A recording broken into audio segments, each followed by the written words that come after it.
สบายดีพี่น้องคนลาวที่อยู่ประเทศไทยเนาะทุกคนเนาะนี่ครับเมื่อนี้มาต้องมีโอกาสมาเปลี่ยนเหลี่ยมพาสปอร์ตอยู่ที่สถานทูตลาวเนาะทุกคนเนาะตอนนี้ก็คือฮอดสถานทูตลาวเลยทุกคนเลยนี่สถานทูตลาวนี่แมนตั้งอยู่ที่ถนนประชาอุทิศเนาะทุกคนเนาะเข้ามากับประมาณ500 เมตร600 เมตรทุกคนครับก็สิเจอสถานทูตตั้งอยู่สายมือเนาะทุกคนเนาะแล้วก็สิมีเซเว่นเนาะทุกคนเนาะก่อนสิมาถึงนี่ครับทุกคนครับสะดวกสบายสถานทูตลาวมีตั้งอยู่ประเทศไทยคนลาวที่บ่ฮู้เส้นทางก็สามารถเสิร์ชใน Google ได้เนาะทุกคนเนาะพิมพ์ว่าสถานทูตลาวในประเทศไทยก็สิเจอทุกคนเนาะสามารถมาเองได้เด้อทุกคนเด้อแต่ก็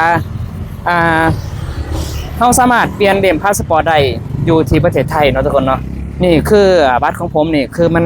มันเบิดนะทุกคนครับมันเบิดหนาทุกคนนะก็ต้องมาเปลี่ยนเหลี่ยมใหม่ทุกคนนะเราสามารถมาเปลี่ยนเองได้ทุกคนเนาะเราสามารถมาเปลี่ยนเองได้ในราคา 3,500 บาทเนาะในราคา 3,500 บาทนี้ถ้าไปจ้างเขามันก็สิค่อนข้างแพงแน่เนาะทุกคนเนาะในราคาเกือบ 7,000 กว่าบาทนะทุกคนนะราคาเกือบ 7,000 กว่าบาทอย่างเช่นของบางตะวันไปทำเขาก็ 7,500 ทุกคนเนาะแต่เราสามารถมาเฮ็ดเองได้ถ้าผู้ใดบ่มีเวลาหรือว่าบ่ว่างทุกคนก็สามารถจ้างคนอื่นได้เนาะทุกคนเนาะเอกสารก็บ่ได้ยุ่งยากทุกคนครับมีการบัตรประจำตัวบัตรประชาชนนะทุกคนแล้วก็สิมีสมุดครัวเนาะทุกคนเนาะ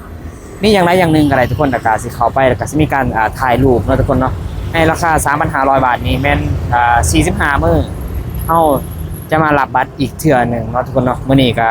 มาตอนมีโอกาสมาเปลี่ยนเนาะมาเปลี่ยนเด็กพาสก็สิรอไปอีก45 มื้อถึงสิได้บัตรเนาะทุกคนเนาะนี่ทุกคนคนลาวสามารถเปลี่ยนเองได้เด้อทุกคนเด้อถ้าใครบ่เข้าใจจังไดก็ฝากทักแชทมาเดี๋ยวสิบอกด้วยว่าสิแนะนำเนาะทุกคนเนาะว่าเอกสารใส่ยังแน่เนาะทุกคนเนาะฝากทุกคนเนาะคนลาวที่อยู่ประเทศไทยเด้อทุกคนเด้อ